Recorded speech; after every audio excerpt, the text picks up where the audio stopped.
तर नमस्कार मित्रांनो, स्वागत आहे तुमचं बिग बॉस मराठी खबर या चॅनलमध्ये. मित्रांनो, आत्ताच बिग बॉस मराठीच्या ऑफिशियल पेजवर लेटेस्ट प्रोमो आलेला आहे आणि त्यामध्ये दिसतंय ड्युटीवरून घनश्याम आणि धनंजय पवार यांच्यामध्ये वाद झालेला आहे. तर बघूया पूर्ण गोष्ट काय आहे. त्याआधी तुम्ही आपल्या चॅनलला सबस्क्राईब करा आणि व्हिडिओला लाईक करा. तर प्रोमोमध्ये असं दिसून येत आहे की धनंजय पवार घनश्यामला असं म्हणत आहे, पुढारी तुमच्याकडे किती कामं आहेत? त्यावर घनश्याम म्हणतो की एक. आणि त्यानंतर धनंजय पवार घनश्यामला म्हणतात, तोंड शिवलं होतं का रे आत्ता विचारायला? त्यावर घनश्याम त्यांना म्हणतो, तोंड शिवलं होतं म्हणजे ही कुठली पद्धत आहे बोलायची?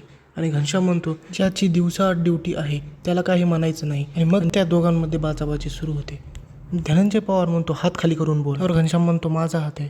आणि मग त्यावर धनंजय पवार म्हणतो, मग माझंही तोंड आहे. त्यावर घनश्याम म्हणतो, माझा हात तुमच्या तोंडाला लागलेला नाही. आणि धनंजय म्हणतो, लागूही देऊ नको. त्यावर घनश्याम म्हणतो, लागणारही नाही.